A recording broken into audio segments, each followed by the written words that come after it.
Good morning. I'm so sorry. I don't know what happened there. Um, I'm jinxed with technology. If anybody's there that can hear me, please let me know. I had to restart it.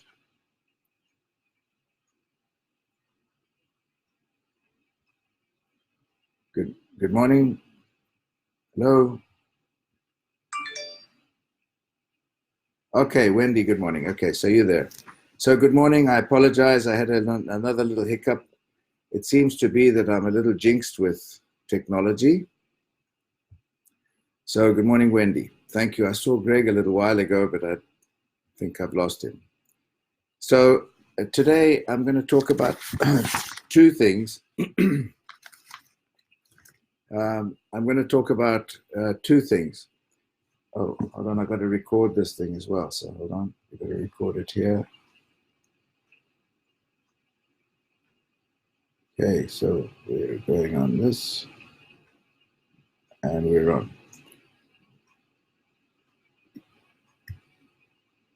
Okay. Good morning, Josh.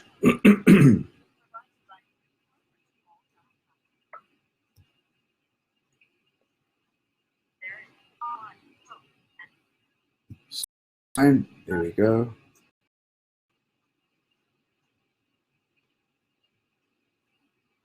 And star one. Okay, good morning. Hi, Josh. Good morning, Greg. Thanks for joining, guys. I'm sorry I had a little glitch at the beginning. So I 4. Thank you. Press 5. Press star to return. So I'm going to talk about two things. Hello, Deborah. Hello, Becky. Becky DeMauro. Nice. Good to see you. And Dee Dee, good morning. So I want to talk about two things today. I'm going to talk about a feedback from the A4M, and I'm going to talk about 2020. Good morning, Jim. The 2020 and the feedback from A4M. So the takeaways, the big thing about the A4M that I took from there was very professional team spirit. Everybody there are business owners, and that's important. And everybody was very professional, even though it was confined space. I mean, there were 24 scanners going at the same time. Everybody was able to develop their elevator pitch and learn to initiate, excuse me, conversations, which is kind of out of our comfort zone. The common denominator is you, because everybody else is different. We've got all kind of different professions, different specialties rather, that were at the A4M. So we become versatile in our thinking. So there are two options on that came from there. One is that we could scan lots and lots of people. I mean, think about it. We scanned probably 20 or 30 people per day by 24 scanners by almost 3 days. We're talking about close to 2,000 people scanned. That's a lot of people. And that's where we get all excited, and we have all these hellos V.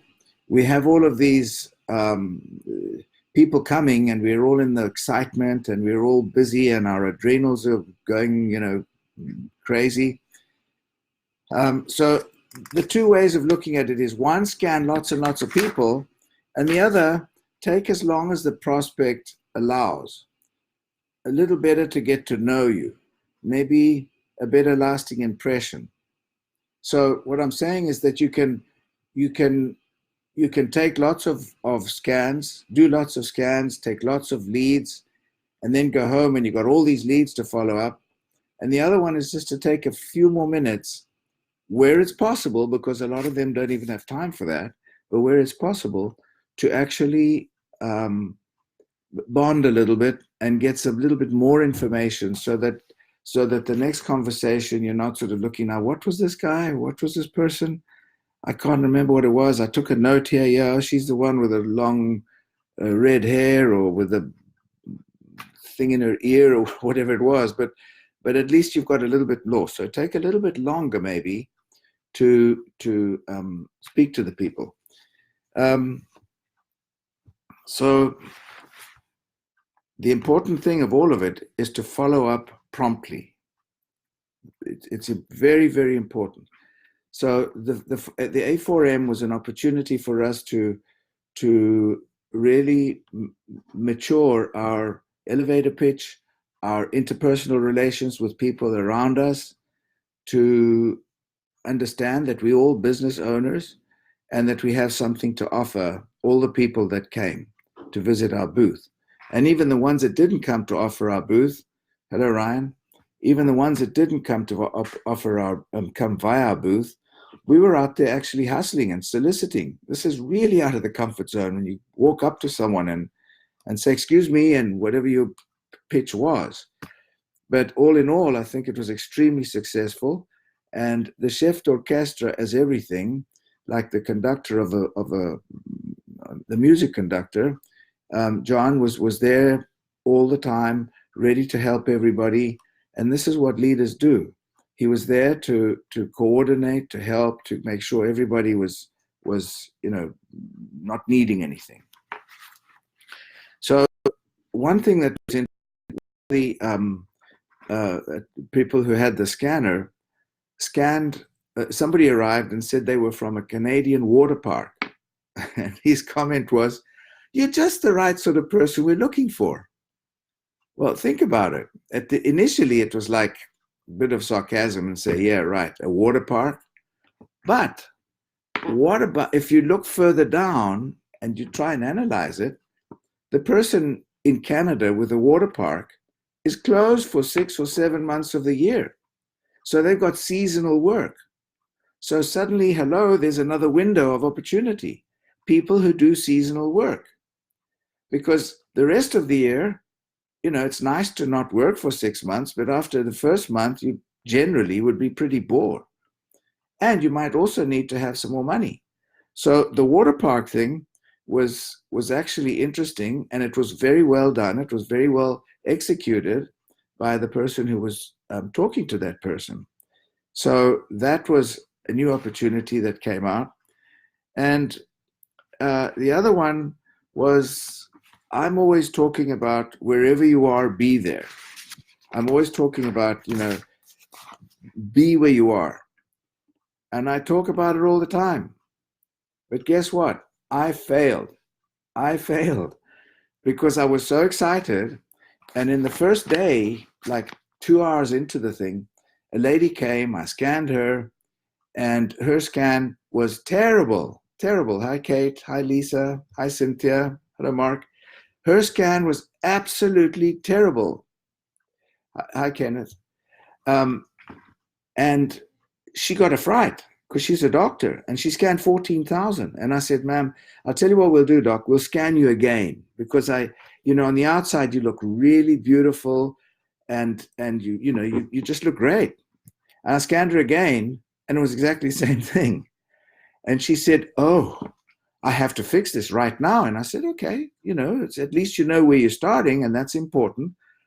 So we looked at the good, better, best on our little pamphlet, and she said, I definitely need the best. And I said, that's fine. And she said, but I actually need one of these devices for my clinic. And I said, of course, that's what we're here for, to try and help the physician validate what he or she should know about nutrition. And she said, yes, I definitely want it. So I took out a scanner agreement. I don't call it a contract. I call it an agreement. I took out the agreement, and I put it out there. And she said it was confined space, so she couldn't sort of fill it in there. And she said, I'm just going to go over there and fill it out.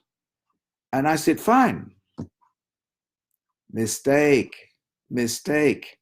Because instead of we open a relationship and we close a deal, I was like looking at the next person coming, and I was so excited about all these people coming and all these scanners we're going to place that I lost sight of the ball. And this lady took the scanner agreement. She went to sign it. And into the sunset she disappeared. So she was like so ready. But something clicked with her for one instant. And she never came back. So my point is, wherever you are, be there, but really be there. And forget about the bright, shiny object that's just about to come out. You know, you're looking at the next person coming. No, the job is not done until the paperwork's done. So those are the couple of things that I wanted to mention from the A4M. The other thing now is 2020. We're just about to go into there. And a lot of people have what I call paralysis by analysis. They start to overthink it, overanalyze it. Paralysis by analysis. Just do it. You know, action determines your future. If you act, just do it. Now, here's another very important thing. When we're in this business, we've also got to understand the difference between an annuity, a dividend, and a paycheck. If we think of this as a job where we're looking at it as a paycheck, no one will do it. My first check after a month's work was $358. Now, at the end of the month, when I saw that, I thought this was a joke. I mean, it's not possible.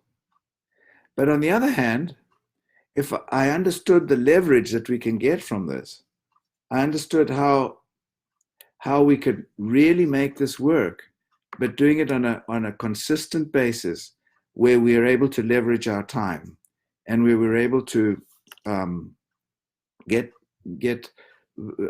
our time divided by the number of people, not divided by, multiplied by the number of people that we have.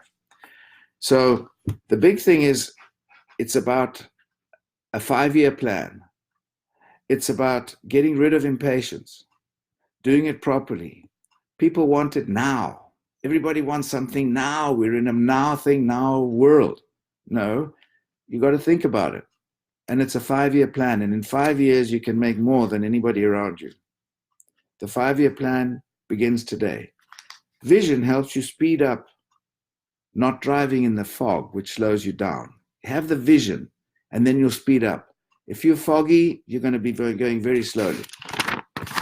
So here I want to show something that is astounding. Hello, Kimberly. The statistics may be a little out of date, but the percentages more or less are right. And I want you to think about this because it's really astounding. 100 people at the age of 65. I will show the slide in a second. 100 people at 65. Think about it now. 16 have already died. 16 people don't make it to 65. 66 out of 100 people at 65 are earning less than $30,000 a year. Think about that. 13 have incomes of over $30,000 a year. 13 out of 100 at 65. And 5% have incomes of over $60,000 a year. Only 5%. And only 1% is wealthy. So take a look at this chart. This is something that we used to use at the beginning. I think it's astounding. It's a chart which is scary. Think about it. Look at it. 16 people dead. 66 less than 30,000. 13 over 30. 5% over 60, and only 1% wealthy. But there's another part to this too. Of the 1% that's really wealthy, 10% are top professionals, 10% are CEOs of major stock companies and so on, 5% super salespeople selling jumbo jets and yachts and stuff, 1% athletes, And 74% are business owners. You guys, us, we, us. That's another statistic. This came from the Social Security office.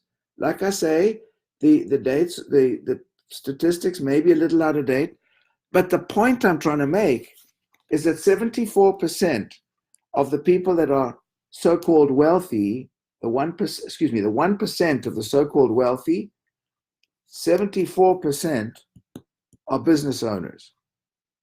And there are lots of types of business owners. But in our case, we've got a type of business. Good for you, Greg. People that understand delayed gratification on investment do well in our business. Correct. I don't know what's the matter with my internet here today. I'm in Florida. It should be working fine. And it says trying to reconnect. Your video, consider moving. That's impossible. I don't know why. Anyway, I think I'll just continue and see what's happening here. So, another thing that I want to say, if you can hear me, can anybody still hear me? Please, if you can, just make a note. I mean, just type it because I don't know what's happening. Can anybody hear it all? No idea what's happening. Totally beyond my control. Never happened either. Due to poor wireless connection, your video has been paused. Consider moving to a better signal. You can end the broadcast. I have no idea why that is.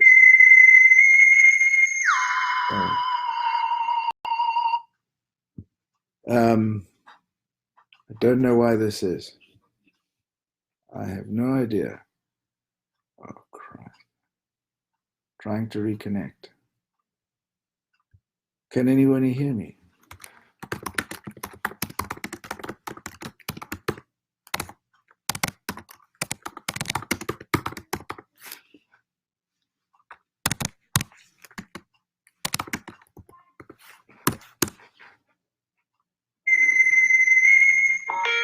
Hello, Ryan? Ryan? Yes. Lord, we can hear and see you. Oh, you can? Okay, fine. I'm so sorry, because here it's just gone blank. Okay, thanks, Ryan. So hello, Scott. Thank you. I'm on this call. Scott? Hey, I can hear you just fine. Okay, fine. Thank you. Okay, so here's something that is important.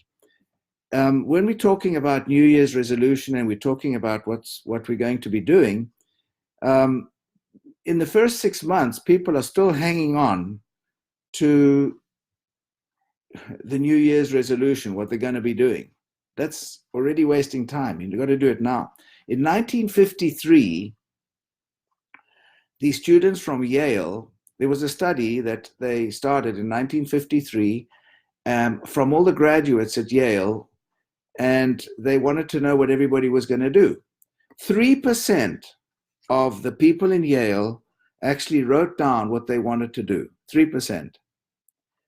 And in 1973, so 20 years later, these are graduates now, they surveyed the same class. 3% had amassed the fortune of more than the 97% who had not written down their goals. So ambiguity about goals is most critical barrier to productivity. So you have to actually write down what you want and stick to it. It's a business plan. It's a plan of action. That's what needs to be done. So 10 secrets to success, which I dug up there, was 1, the belief system in yourself. Got to believe in yourself. Belief, chase the calendar. This is something that becomes very, it's like a very important thing to do every single day. Chase the calendar. Where's the next event? Where's the next meeting I've got? Where is the next person I got to talk to? You've got to constantly look at where the calendar is, because if you don't, in a year, you're going to be wherever you are and you didn't plan to be there. So rather plan to be where you want to be. And the way to do it is to be very attentive to the calendar. Plug into events. This gives us experience. The events are where we go and we listen and we hear opinions, and everybody's opining about different things. So it's important there to go to events. Love rejection. Begin to love rejection, because for me, this is the part I most love. It's a game. When people don't want something, they reject it. For me, it's a game. I just think that's fun. And actually, a rejection are just questions needing answers. So if we get scared of rejection, we get scared of people, rejecting something, we will have paralysis. Don't do that. Love it. Embrace it. Make it fun. Work with friends. Find somebody in the business that you're going to be friends with. And actually, the big thing about this, the really, really, really nice thing about this business is that we can become friends with the people we do business. Very often, if we do business with our family, it doesn't work so well. But if we do business and we're lucky to become friends with the people we do business with, that's really cool. Spend 80% of your time with your strongest leg. So when you've got a group of people, you start to form your legs. The strongest ones are the ones you spend your time with. Because you cannot push ropes. You waste so much time trying to push a rope. It doesn't work. It doesn't work. Oh, sorry, I'm just seeing a lot of Didi. Yep, good. Thank you, Jim. Wow, Trisha, Cynthia, so many people on the call. Thank you very much, guys. So the money that you make, the big money, comes from driving the line. So spend the time with the strongest leg. I mean, by all means, help everybody, but your main focus on the strongest leg, and you drive the line with that. And that's where the money comes from. Develop yourself at all times. This is all a learning program, a learning progress, a course in progress. Every time we open our mouths, we should understand and try and analyze what we're saying and become better at it. Try and become a better person. That's what I try every day. That's why I read like crazy. I read, I try and talk to lots of people. I listen, the size of my ears, I joke about it. I mean, they look like elephants. I'm African, so that's okay. But it's because I try and listen a lot, ask lots of questions. Success is a successive realization of a worthy goal. So what I'll do is I just want to put this pie chart again, because it is very, very impactful. Oh, you can't see it. Oh, maybe you can. I don't know. I can't see myself. But this pie chart is very impactful. I mean, think about the fact that people at 65 years of age and what we can offer. We're offering people a real chance of a lifestyle that will allow them to live in a decorous way, to have their foreheads held high, where they can afford to do things for their families, their kids, their grandchildren if they have. This is important. This is astounding. So and then the 1%, 74% of the 1% are business owners. Think about that. That's us. That's us. We're in the 1%, supposedly, of the wealthy people of the US, and 74% of this 1% are business owners. So we're not athletes, not most of us. We're not CEOs of stock companies. We're not super salespeople selling, jumbos. We're not athletes, but we are business owners. And this is something that we're very fortunate. We've got a tremendous company that has amazing products. So talking about business, just as a last thing, was, Christmas. If some people like me are leaving it to the last minute, we've got so many products that we can either give as presents or encourage people to give presents. And right now, this should be a really, really good month for everybody, because we have all kinds of presents and things that people have. So even though we're not, like me, personally involved with the skincare products, I bought a bunch of skincare products to give to everybody. I mean, I go to Pilates and I give everybody in the Pilates, I give them some kind of skincare product. I give everybody that has anything to do with in my life, I give them something. Even the little girls at the restaurant, I go to a restaurant and there's some young girls there in the X and Y generation. I give them lipstick and lip plumping products. I didn't even know what they're for, but they love it. So just think out the box a little bit. Think about this pie chart. Think about 2020, and where the only limitations we have are the ones in our own brain. Absolutely the only limitations we have. There are no excuses to stay behind. So guys, I appreciate everybody being on here. Much energy, events build belief. Yes, it's better be quiet listener than a loud talker. Good, Greg. That's absolutely true. There's a saying, there's better to be quiet and let everybody think you're a fool than open your mouth and remove all doubts. That's just some old sayings that happen. So you guys, I'm very grateful. Having bad weather in South Florida. Yeah, it's freezing. I'm 65 degrees. I mean, it's a dramatic drop in temperature. So guys, thank you so much for being on the call. I'll be happy to answer any question. We've got another minute. Any question, I'll be happy to answer that. Any question. So congratulations to all the people that were at the A4M. Great month for you guys, for us. Great month for everybody else who's following the system. Please follow the system. It's there. The next fly-in is January 16, 17, 18.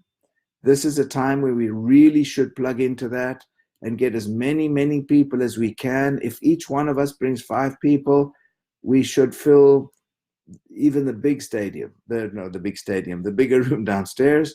But that's where it is. And we've got a lot going on. We've got a lot of exciting things for 2020.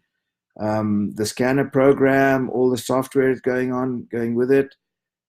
It's just so exciting. You guys plug into the event for how many years later were the Yale students? 20 years. One was in 1953 and the other one was 1973. So they graduated in 53 and they reassessed in 73, Jim. So 45 in Tucson, sorry. So anyway, plug in for the event, please.